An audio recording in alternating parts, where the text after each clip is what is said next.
This is part of a series on Maximum Doom. Today we'll be looking at Eob.Wad, titled Eye of the Beholder. It's a complete Episode 2 replacement by John Landis. Technically it's not part of Maximum Doom, however M1, M2, and M8 were released by themselves. Now these standalone maps are also not part of Maximum Doom, but they did get Doom 2 conversions, which are on the Max Doom CD. So for those videos, and this one of course, we'll be touching on 3 different versions of the same level. Obviously the Doom 2 conversion is going to wipe its ass with the author's intended difficulty, but even the standalones have some subtle differences from Eob.Wad, and all evidence points to them coming out first and then being touched up and pulled together into Eye of the Beholder. The biggest difference is that Eob comes with a dehack patch and some other custom shit, including this rather slick looking HUD. Also the text files are different. Eob.txt gives you a few hints for each level. I'm not going to read them here, but it's handy if you get stuck, which is entirely possible with some of these maps. In this file, E2M1 is simply referred to as the prison, but in the standalone file for !pois!.wad, it's called Poisonous Prison, or Get Poised, whatever the fuck that means. And here you get a little story, something entirely absent from Eob. 2 of your friends were captured and placed into a high-security prison. You're being sent to rescue them, but you arrive too late and find that they've already been genetically altered into a couple of Joe Rogans, apparently. Who could do such a dastardly deed? Well, the place is run by cacodemons.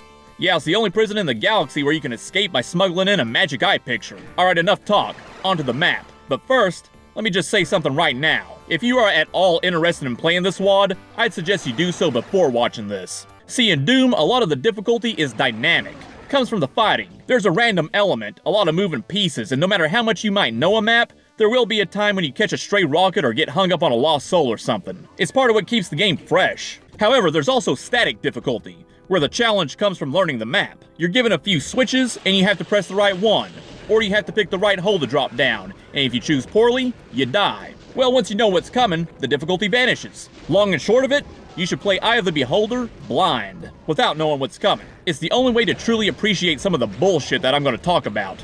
And well, knowing is half the battle. Literally. The difficulty goes down quite a bit if you're prepared. Alright, now on to the map. How do I best encapsulate the John Landis experience? It's like getting pegged in the ass. It's painful, it's a little more enjoyable than I'm willing to admit, and there's a lot of shit to deal with. Now I'm going to drive the point home by running you through a hypothetical first playthrough that is in no way, shape, or form based upon my own first playthrough.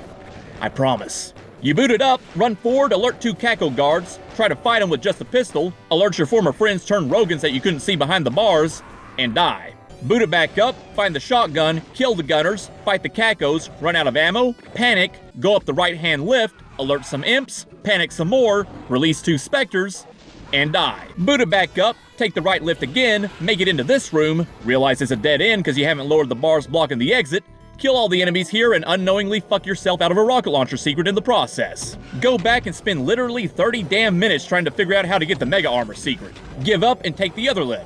Reach this room with 4 switches, and in an unbridled moment of clarity, actually remember to save your fucking game before you hit any of them. Hit all of them and unknowingly fuck yourself out of a supercharged secret. Fall into the lava, die, and reload your save. Repeat this several times until you finally figure out what you're supposed to do. Retrieve the supercharge and feel something akin to happiness for the first time since you started playing the godforsaken WAD. Head into the room across the hall, get gang raped by cacodemons, die, rage quit, and spend the next hour beating the only thing that won't fight back. Your own penis. Yeah, it can be a little unforgiving, and this map is actually pretty straightforward compared to some of the bullshit you'll come across later. Trial and error is the name of the game, which kinda sucks, but the upside is that once you do know what you're doing, it gets a lot more fun. Landis wants you to figure out the map itself more than he wants you to figure out how to kill demons. So much so that, at least in this first outing, if you don't know what you're doing, killing all the demons will punish you by rendering a secret inaccessible. And even when killing bad guys is the main course, it frequently comes with a side of environmental fuckery. Claustrophobic rooms, invisible line deaths that usually do bad things, switches that do something, but I'll be damned if I know what it is half the time. Later stages enjoy damaging floors, have a fondness for ammo starvation, and a full-on fucking love affair with tricking the player into soft-locking the map. E2M1's big thing, however, is the cryptic secrets. Granted, my brain's smooth as butter, so I'm not the best at figuring this shit out, but still, it ain't easy. The custom music in the Eob version isn't bad. Kinda reminds me of Streets of Rage, or that Blue's Clues remix.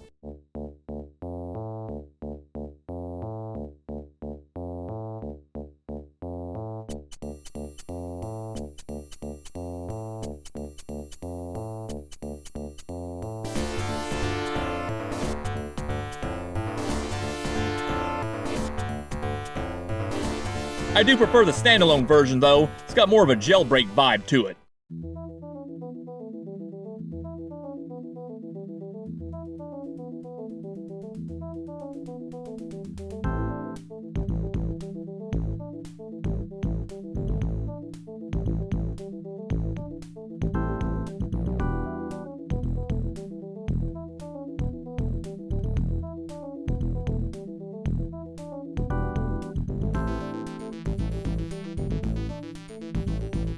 And as usual, the Doom 2 conversion gets thoroughly cucked with Running from Evil, which is quickly becoming the Enter Sandman of Doom midis for me. I like it, but they need to start playing a different fucking song already. Overall, the conversion is easier, as you might imagine, although the Archvile is placed specifically to make you shit your pants.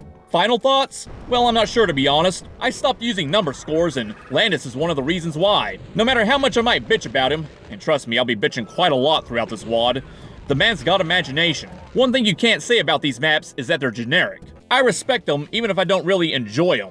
And the frightening thing is, the more I play them, the more I do enjoy them. I'm not sure what to make of that. I'll just leave you with a review of the standalone map on the id Games archive. Quote, "This one really tickled my penis in a way that made me cream steam. Great orcs and Arca Major equals pleasurable satisfaction in the real world, ain't it?" Well, I couldn't have said it better myself. Next, E2M2, the sewers, or !pipe!.wad for the standalone. Welcome to Hell's sewer system, where every pipe is clogged with an angry dingleberry. This is probably the most infamous map that Landis ever created. Even in the EOB text file, very first thing he says about it is save often. I'll add that you should also have multiple save slots, because I guarantee you'll softlock this sumbitch at least a couple times. The main gimmicks are the pipes. You may have noticed a prototype on the last map. Now that thing never really worked, but here they're more refined and generally get the job done. The job of coughing up cacos. Also, when you enter a pipe, a big red log will usually come down and crush whatever gets in the way. I assume we have a very constipated cyber demon to thank for that. The first 30 seconds is one of the hardest parts of the whole damn map. For starters, the room is a lot like my dick after I tell it we're going to be playing a Landis WAD. Very fucking small. Then you have to squeeze down the shitter while doing a waltz with a tomato. Yeah, a lot of the space is pretty cramped around here, and once you enter a room, you can't get back out the way you came in. You will learn to appreciate the girth of a cacodemon. There are also these twisting, narrow hallways with jagged edges that you'll constantly get stuck on. It's especially irritating when dealing with the conversion vial. He'll stomp towards you looking like a vanilla gorilla, and meanwhile you're getting hung up on every corner imaginable. This crap has more angles than a geometry textbook. You kidding me with this shit? Fucking thing looks like Cortana's colon. But there are more pressing issues. Armor, for example. You only get 30 bonuses. Or how about ammo? I've gone through each version of this level multiple times, and I still had to break out the knuckle dusters about 3/4 of the way through, even when doing a continuous run. Luckily, all I gotta do is punch out a few specters. Unluckily, there's no berserk pack, which is just mean. Well, the conversion has one, but of course, it's inaccessible. This long, meandering corridor dotted with fuzzballs is without a doubt the most boring part of this whole ordeal. Sewers is the quintessential trial and error map. If you don't know how to play it, you will be punished. I've been playing it off and on for a few months now, and I swear to God, I just figured out how to get 100% of everything. More on that in a minute. Best example is probably this area. So you come in here for the first time and see 6 switches. 2 of them open separate rooms with a few enemies and some ammo, which you'll desperately need. Just don't let the door close behind you or you'll never get back out. 2 more switches open 2 more doors, each leading to a different teleporter. One of these takes you back to this room from earlier, the other one kills you. The final 2 switches both open the same pair of monster closets, which will overflow this tiny area with a lot of shit, and you don't have enough firepower to handle it all, so you die. So what do? Well, you enter that room twice, from 2 different directions, and the second time you come through, this little stockpile reveals itself, like an oasis in a very smelly desert. Only then should you attempt to mop up these floating fecal fuckers. Now hitting this switch allows you to access the exit, at least in one version. It also releases the Super Imp, at least in one version. Yeah, this is as good a time as any for me to start blabbing about the differences between the maps, and E2M2 is the most changed from its standalone counterpart. First off, the Super Imp, a green variant of everybody's favorite poo-poo colored punching bag, now with more spinach. It replaces the Baron, has less than half the health, moves just as quickly as an Archvile, and throws fast cacodemon projectiles. While hitting the bastard can be a pain, It still beats having to deal with barons, because in the standalone, those guys will eat your ammo, so that's a point in EOB's favor. Also, the Super Imp can be stun-locked rather easily. If you catch them one at a time, the chainsaw works wonders. Now how about that switch? Well, earlier on in the level, you'll enter this room with 3 pipes. The center one leads to the exit, but the floor of the pipe is raised up, so you can't exit, and you'll just die if you drop down. That death trap teleporter that was opened by one of the 6 switches, yeah, that also puts you in the same spot. But once you hit the switch and release the Super Imp, that floor lowers, so you can then take the teleporter and you're home free. Except for some reason you spawn in facing the opposite direction, and you're pretty much guaranteed to take a little damage, but whatever. We'll get over it. Well, in the standalone version, there is no Super Imp, obviously, but there's also no Baron. Instead, you hit the switch, which lowers the floor in the pipe for about 3 seconds. Then you go back the way you came, which teleports you onto the lip of the pipe, and you drop down and move out the way. I don't know which one I hate more, but they're both obtuse as all hell, so take your pick. The other alterations just make EOB easier, full stop. Like changing the textures on walls that you can open so you have some clue where you're supposed to go. Or the exit room where you simply have to cross over the hole in the middle to leave. In Pipe.Wad, you actually have to fall in there, and it's a Type 11 floor that ends the level when you're below a certain health threshold. No big deal, but the final fight involves cacodemons teleporting into that hole and then coming out one by one. It's rare, but they can get stuck in there, and obviously if they do, you're shit out of luck. Or how about this change? Last one, I promise, and it's rather interesting. So you remember big old cyber demon logs that come down and crush whatever's in the pipe? Well, they move up and down like a normal crusher. This is actually useful because at 2 separate points, you'll cause a cacodemon to teleport into the 3 pipe room, and they usually get smashed trying to squeeze their fat ass down the crapper, so you don't have to deal with them later. Like I said earlier, that central pipe is a death trap until you open it up. So you're expected to take both of the side pipes, which lead to symmetrical areas, and eventually circle back around to that room with 6 switches. Well, just after dropping down each side pipe, you'll open 2 separate hallways. One's a dead end, one's the way forward. The dead end on one side just has health bonuses, the other side has bonuses and a box of shotgun shells, which is very much appreciated. In Eye of the Beholder, you can just go down there and grab all the goodies. However, and this is fucking bizarre, in the standalone, each dead end has an invisible line def that stops the crusher for its respective pipe. And that line def is just before the last item, so a health bonus on one side, the box of shells on the other. So you can't grab the damn thing without stopping the crusher, which blocks off the pipe. Okay, so what's the big deal? Well, if you do this on both sides, you won't be able to go back, because both pipes will be blocked off. And like I said, in the standalone, hitting the switch to reach the exit area only lowers the floor in the central pipe for 3 seconds. So if you miss that window of opportunity, you're fucking stuck. You soft lock the map. Also, I just said that 2 cacodemons will teleport into this room and will usually get crushed. Well, they won't get crushed if the crushers aren't moving anymore, and if you stick around to kill the second caco, you miss the 3-second window and go fuck yourself. Now, to his credit, you can ignore one of the dead ends, come back, kill the caco, head into the pipe again, grab the item you missed, then do the exit switch teleporter thing. Also, the dead end on one side can only be opened by heading into a secret room that isn't obvious, so first-timers may not even encounter this problem. And of course, if you don't care about 100%, then who gives a shit? I just bring it up because it's such a Landis thing to do. What purpose would there be in having invisible line defs close off the pipe than to simply fuck with you? That's what he does. That's what he gets off on. I wouldn't be surprised if the man literally busted a nut in his tidy whities while making the goddamn map. Just thinking about the pain he's going to inflict. In the 80s, they had S&M clubs where big burly motherfuckers would beat the safe word out of you. In the 90s, they had John Landis. Still not convinced? Check this non-secret room with a rocket launcher and some ammo. Pretty tempting, right? It's a death trap. Now, if you're careful, you can actually snake that first box of rockets without setting off the crusher. But in the standalone, you don't get a rocket launcher, so it doesn't matter. The room is just a giant middle finger right up your ass. Or check these pipes where you have to pick the right one to continue forward. How do you know which one's the right one? You don't. You pick the wrong one, you die. That's it. Game over. The end. El fin. Fucking finito. Finito Mussolini. Jesus Christ, just talking about this map is driving me insane. Alright, let's bring it back down to something I actually like. The music.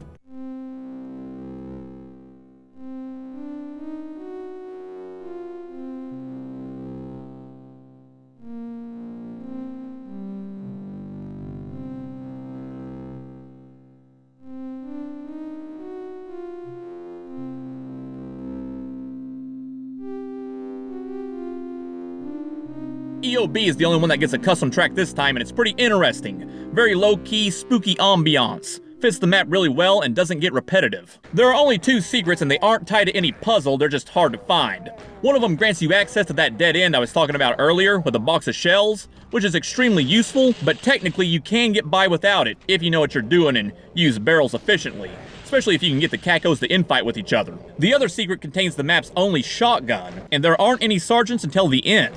Also, there isn't a chain gun until just a little before that, so if you miss that secret, you're basically fucked. Oh, and there's literally no way of knowing where it's at unless you hump every wall around. And as you can see, this hallway has a lot of fucking walls. Oh, and guess what? If you miss it and enter the 3-pipe room, you can't go back. It's gone forever. Game over. Finito. Jesus Christ, I'm going insane again. Fuck John Landis. That's it.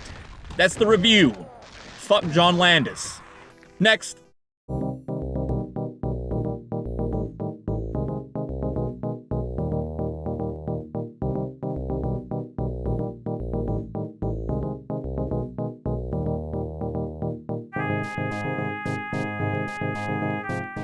E2M3, Caves, Rocks, and Cacos. A welcome break from the last map's torn to shit, but don't relax too much. Landis still has a few turds locked and loaded and aimed directly at your mouth. First up, the music.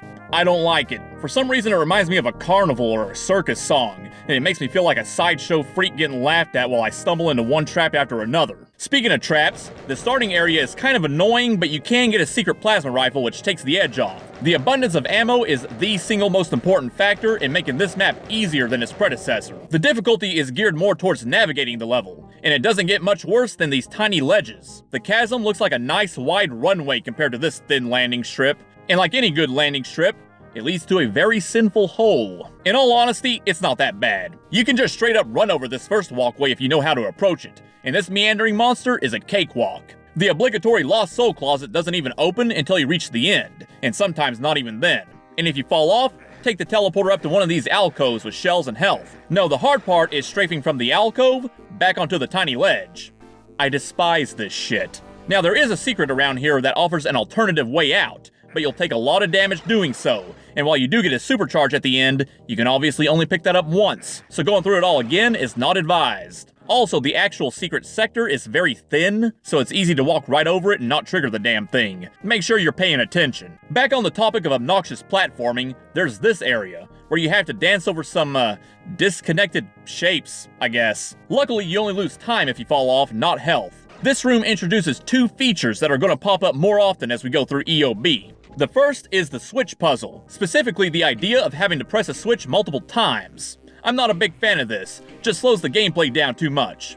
The second is multiplayer specific stuff in the map. Now, as I'm sure most of you are aware, when you're making a map you can tag items, weapons, and enemies to only appear in multiplayer, and Landis does this frequently. But for some reason he also doesn't do this frequently, even when the item can only be accessed by either multiple people working together, or someone spawning in an otherwise inaccessible location, via deathmatch start. I don't understand why he tags some things and not others, and it's going to get real annoying on the last map where you basically have an entire area full of enemies and other shit that is off limits to solo players. Here it's not as bad. The only thing you're really missing out on is a BFG that's only available if you're playing deathmatch. The actual irritation is the exit. So normally you have your final bombastic battle, you take the lift down, open the door, and hit the button. Well, in multiplayer, there are 2 lampposts blocking the door off. But you can open the 2 side doors by hitting a switch back in that room with the disconnected shapes. So one person stays back and does that, while the other heads on through and ends the level. Maybe I just haven't played enough WADs, somehow, but I'm really not used to this shit.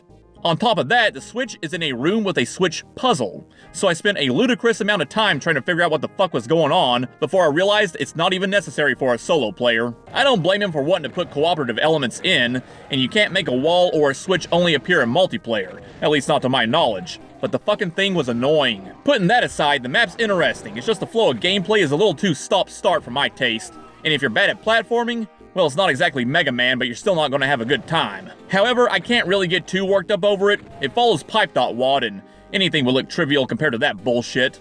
Next.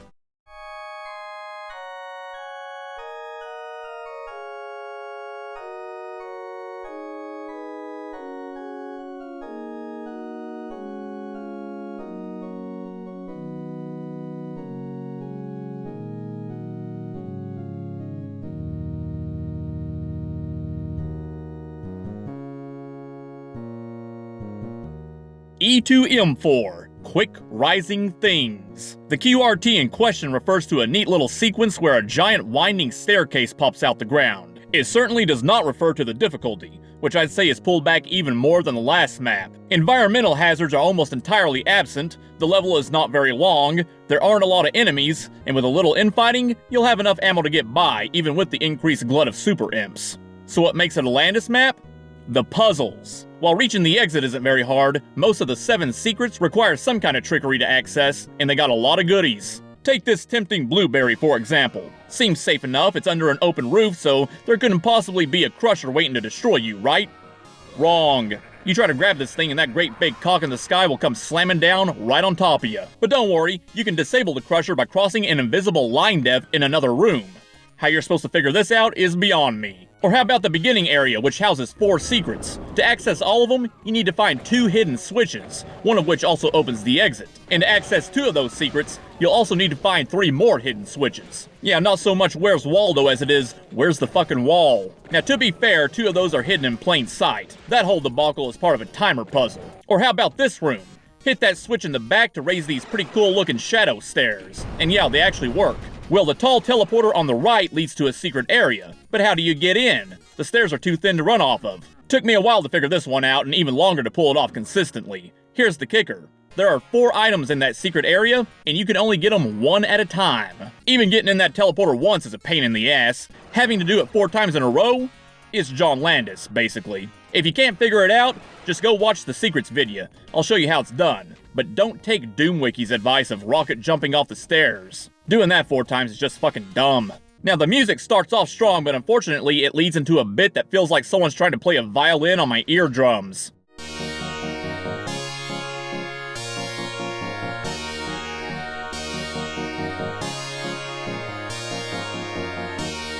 I think this is what really irritates me about some of the songs in this WAD. They're too fucking loud. It's also why I enjoyed M2's more subdued track. Overall, M4 isn't bad, but I'm not sure what else to say. If you're pistol starting, you'll be doing a lot of shotgun work on cacos and super imps. The room with the shadow stairs has a nasty ambush when you teleport in, but half the ambush will wander into that very same teleporter so you can just deal with them later.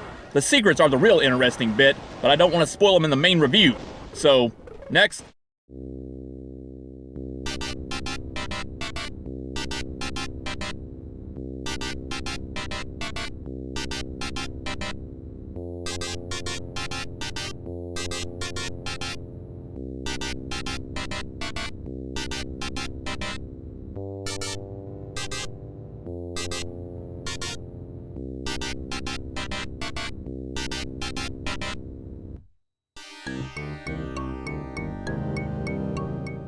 E2M5, Outside with the Monster. Landis is not very creative with his map names. The monster in question is this goofy looking bastard. At first I thought it was just a big old mouth with a couple of fangs, but upon closer inspection, the mouth has eyes. Either that or it's wearing a weird hat. This icon of Sin knockoff has a teleporter positioned inside its gaping Soylent smile. And this is where the big fight of the map spawns in from. Plenty of super imps, cacos, and other assorted baddies. It's a decent romp unless you're playing continuously, in which case you may be in for a bit of a rude awakening. I didn't mention this in the last video, but at the very end of the previous map, you can grab a BFG from one of the secrets. Or at least it looks like a BFG, and since there won't be anybody left to kill, you'll leave assuming that you do in fact have a BFG. You don't. What you got is a nice shiny BFG decal wrapped around a gigantic fucking turd. The plasma cannon. This is the second and final dehacked addition to EOB, and it is absolutely worthless. It shoots a single Mancubus fireball. That's it. No BFG tracers, and as far as I can tell, little to no splash damage. It still uses 40 cells a shot, but the overall damage output is severely decreased. It takes 2 to 4 times as much ammo to down a single caco with this rotten thing as it does if you're using a normal plasma rifle. Even in the text file you can tell Landis wasn't satisfied with his creation. He says that it works best against cacos if it's aimed a little to the left, which is funny because it seems like the fireball actually comes out slightly left of center, so you'll want to aim a little to the right. Later on he says, quote, "Timing will give you the plasma cannon, if you want it. I feel it wastes ammo too much." Yeah, no fucking shit. Even if you cut the ammo expended by half, I'd still rather have a BFG, and that's the real tragedy. you're robbed of the big fucking gun for the entire playthrough. I'd almost suggest not even loading the dehack patch to avoid this. But then all those super imps become identical to barons, which is even less fun, so fuck it. Just don't be surprised if you pull the trigger, ready to lay waste to the hordes of hell, and find that your gun is actually a super soaker, filled with piss. Putting that aside, the actual map is pretty fun. Most of the other fights are part of some kind of trap or ambush, but you're loaded up with ammo, and pistol starters can find a plasma rifle secret near the beginning, which helps a lot. Biggest downside? There's not a single drop of armor in the entire map. Not sure what he has against it. Since we're talking about items, I should point out a secret at the end, after everything's dead, with a pointless blur sphere inside. He also did this on the last stage. Again, I don't know what he was thinking. The music is a step up. I really do like this track. It's got different sections, I guess. I'm not sure what to call them, but it's a neat build up to this whimsical piano piece.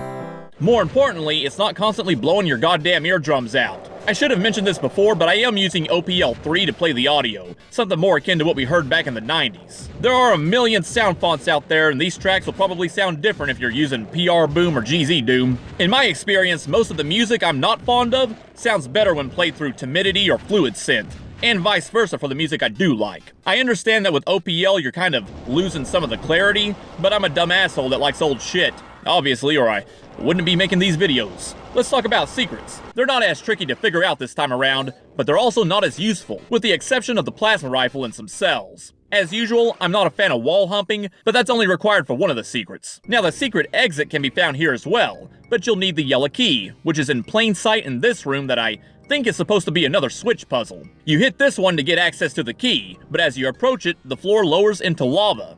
As long as you got a running start, you can make it to the other side in time, which begs the question, what the fuck is this switch for? It's supposed to raise the key platform up to the next highest floor, but that platform will always be the highest floor in the room, and there are no multiplayer shenanigans this time around, so I have no idea. Oh well, it's still a fun map and it's about as straightforward as Landis gets, which makes its placement in the middle of the WAD all the more welcome. Next, E2M9, Circle Jerk. When half the WAD is a gimmick, how do you set the secret level apart? Well, according to Landis, you double down on the obnoxious traps and pair the enemy count to 4. So, more like a square jerk. Except you only face 3 of those enemies at once. Make that a triangle jerk. Then again, one of them is a lady, so really it's just 2 dudes shooting loads at each other from across the room. Like beer pong, but instead of a cup, you're trying to get the balls in their mouth. Queer pong, if you will. The opening pits you against the lamest Doom trap. Guess the switch. One of them lets you out, a few are duds, a few kill you dead. After that, you got a couple of barrel traps to navigate, and then the spider. If you're pistol starting, you'll need to head down one of the hallways to grab a plasma cannon, but this raises a cyber demon at each end. I gotta give the cannon some credit here. I don't know how, but it does seem to kill the big enemies faster than hosing them down with rockets or the plasma rifle. It still chews through your ammo, but you get plenty of self packs in this area, so if nothing else, the map works as a showcase for this new addition to your arsenal. Still worse than a BMG. After that, you only got one cyber demon left to kill. He's guarding the yellow key at the end of this very narrow hallway. You can pump ammo down there, or you can take your chances with a telefrag, which in my experience works maybe 10% of the time, so you might want to save. Even getting down to him is a bit of a chore, but whatever. After that, you can leave, as long as you pick the right exit. Yeah, there are 2 decoy exits that just restart the level. This is about as gimmicky as it gets, and once you know what's coming, they serve no purpose. One of the exits is also in the map's only secret, which is a death trap if you don't have the invuln. It's filled to the brim with goodies though, so in a continuous run, it's worth the detour. The music.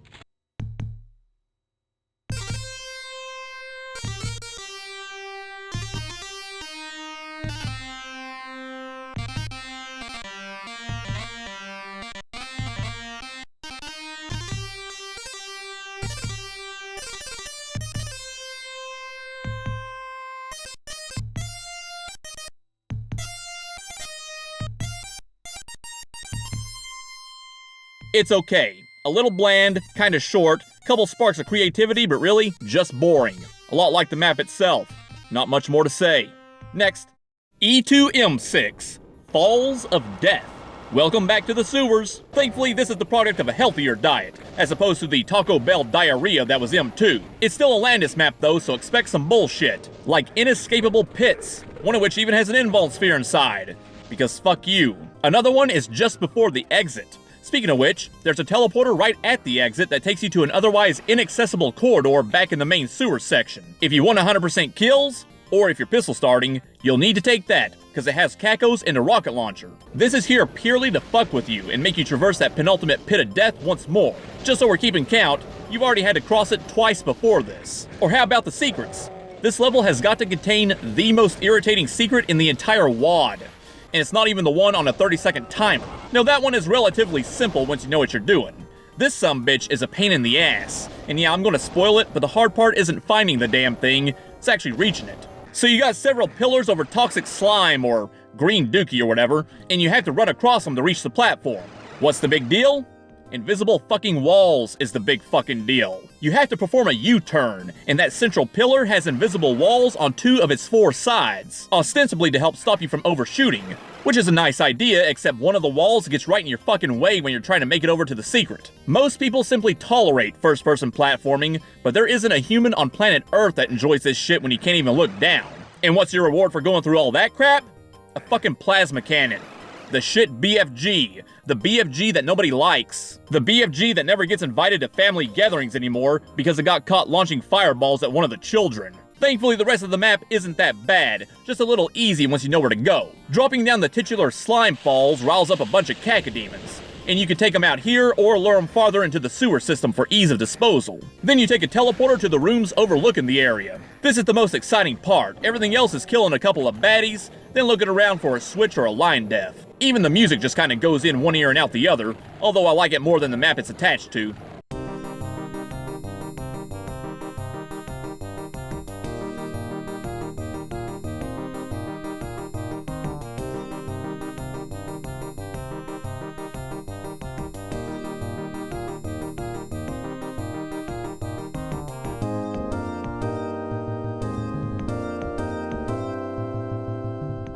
M6 isn't quite as irritating as its shit-caked predecessor, but it's also not as interesting. Could've used more fights like the Caco Swarm area. Oh well. Next, E2M7, The Gate. For anybody unaware, there's a blog called One Man Doom. I'll link it down below.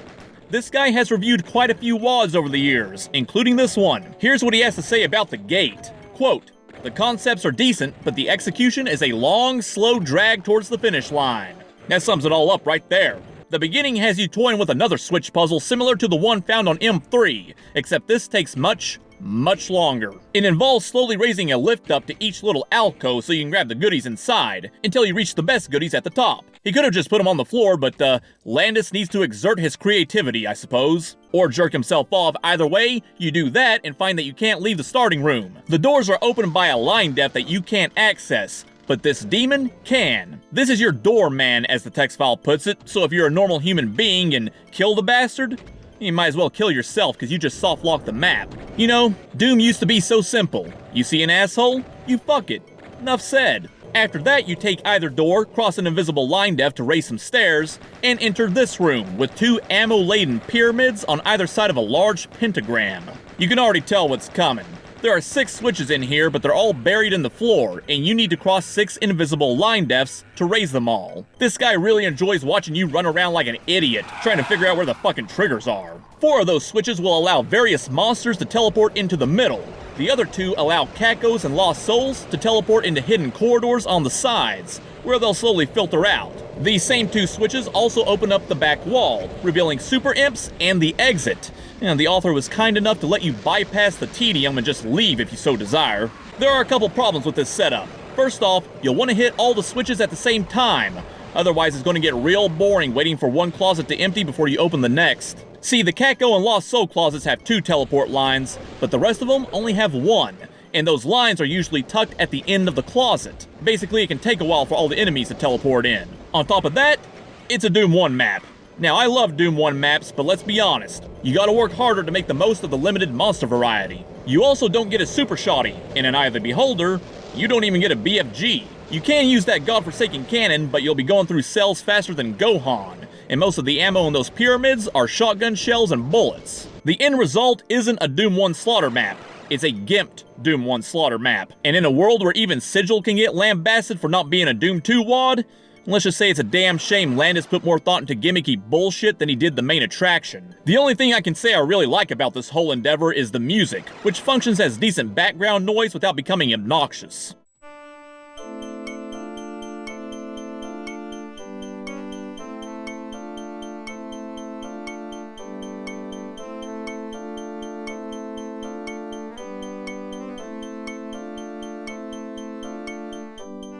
The plasma rifle will be your friend here, and it is fun when you got everything roaming around to just let loose with the damn thing. But in continuous play, you'll be going into the next map under-equipped. And from a pistol start, you just aren't going to have that much ammo.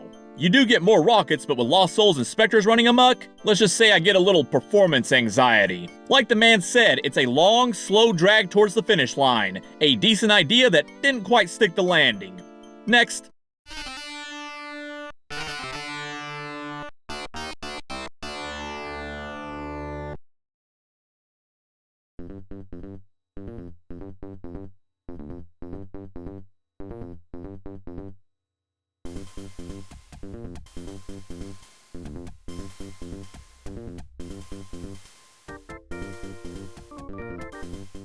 E2 Illmate, Catacombs, and other stuff. Sometimes I wish the maps were as straightforward as the names. This is the last map, and it's also the last one to have a standalone version. That file is !wow!.wad, but its title is The Word You Will Say After Playing This. Well, he's not wrong. I specifically said, wow, that was fucking irritating. The difficulty this time around mainly comes from trying to figure out what the fuck is going on. Right at the start, you find yourself on a narrow walkway, and you'll spy a couple more, below you on each side. It's not quite a leap of faith, but it's damn easy to go sailing off into lava. There are 4 doors, one on each end of each walkway. Have fun figuring out how to open the damn things. One is pretty obvious, but the other 3 are not.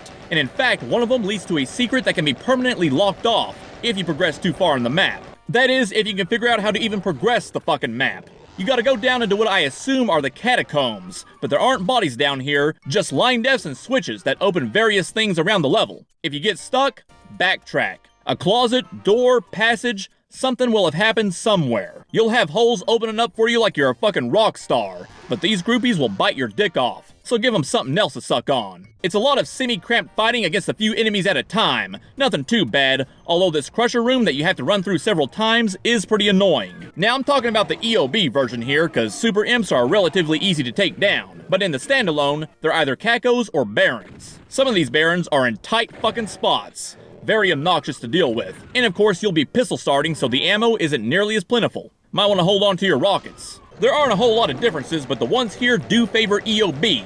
This room, for example, that kind of looks like a boat. Normally you come in here, deal with some bad guys, then take this untextured lift up to a switch. Pretty simple. In WoW.Wad, there is no lift, and instead one of the monster-only teleporters on the floor will actually take you up top, and then you need to drop down to cross a line def. It's very unwieldy. In WoW2.Wad, the Doom 2 conversion, there's an arch vial in here. This is probably the most irritating conversion vial placement I've come across so far doing these reviews. You aren't going to have a lot of ammo, you'll have demons in an arch vial teleporting right in your face, and you'll be getting sniped by gunners. Best way to take care of it is to try and soften the Archie up, then teleport to the ledge and pray to sweet Jesus they eat more shit than you do. Or you can hide by the door, but ghost monsters become an issue, and there's a crusher right behind you. There's like 2 inches of room to maneuver around and, well, ask any woman I've ever slept with. 2 inches just isn't enough. Another difference is the music, although it's actually the same track. The EOB version is just a higher fidelity and seems a little slowed down. I like it more, although it's not setting the world on fire.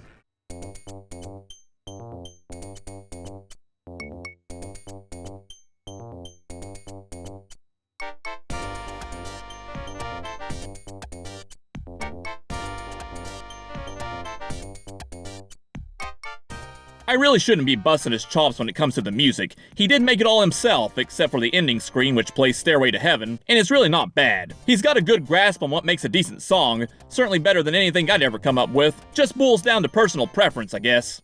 You spend 90% of the map running back and forth downstairs before you finally open a door that leads to a massive final battle with 2 cyber demons, and a deluge of smaller foes, mostly super imps and cacos. It takes place outside in a wide open arena, and I do like the contrast. After spending the majority of the WAD indoors, underground, and slinking through cramped rooms and oppressive sewers, you finally get to take a breath of fresh air and let loose. Feels like you've escaped from whatever prison you were originally put in. It should be noted that this is E2M8, so once the cyber demons are dead, the map automatically ends. It should also be noted that in WoW.Wad, there's only one cyber demon, and all the super imps are barons. Don't be surprised if the level ends prematurely. It should also be noted that in the conversion, killing the cyber demon does not end the level, because it's not E2M8, it's map 1, so you can't finish it. Tough shit. One last thing to talk about, the multiplayer only section. At first I was kinda pissed that he'd even put this in the game, and the fact that there are 12 monsters inside you can't kill is fucking dumb. However, the whole goddamn section is fucking dumb, so I'm glad I don't have to deal with it. Check this out.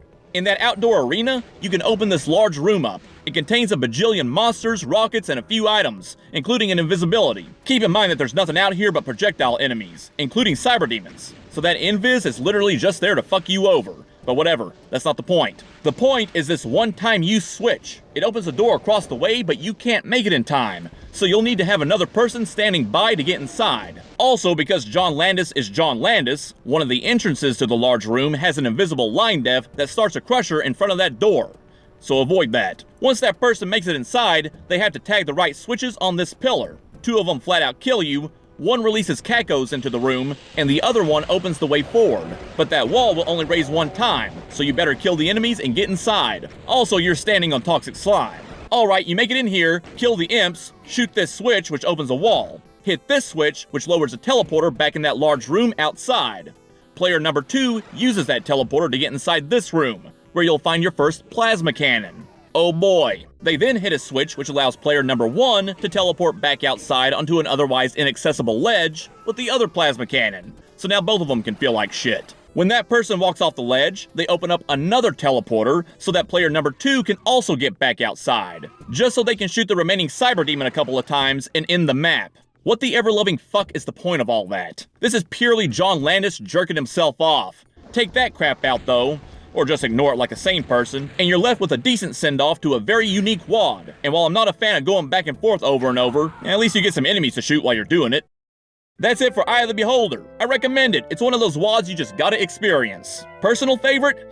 Well, I hate myself for saying it, but E2M2. Pipes has grown on me a lot, although the standalone version can fuck off. In fact, as I replay EOB, I notice myself softening on some of the more irritating levels. And conversely, I'm starting to view the middle portion as less of a breather and more of a slump. That being said, E2M5, Outside with the Monster, is also a map I enjoyed, this time for the no frills action. Least favorite is without a doubt E2M9, Circle Jerk. Much earlier in this series, I wrote a line about Landis' maps never being generic, which is correct. But originally, I wrote that Landis' creations were never generic or boring. Well, after playing the secret level, I had to remove the word boring and stick it right up this map's ass. It sucks. The pace is slow except for the dual cyber demon battle. The traps are boring, and frankly, the telefrag shit is just asinine. It's a coin flip. You can't control it, you can't improve or do anything except pray that the cyber demon decides to walk left instead of right. You know, I'm not very good at this sort of thing. I'm still new to scripting these videos out, so I probably should have waited to cover this WAD, because I don't think I'm doing it justice. Despite my constant bitching, there's plenty to enjoy, and while I'm not too well versed in modern day mapping, it seems like this type of experimentation has largely vanished. Or maybe it's still there and I just haven't found it yet. Either way, I'm learning that to truly appreciate a WAD, you gotta get good. Till next time.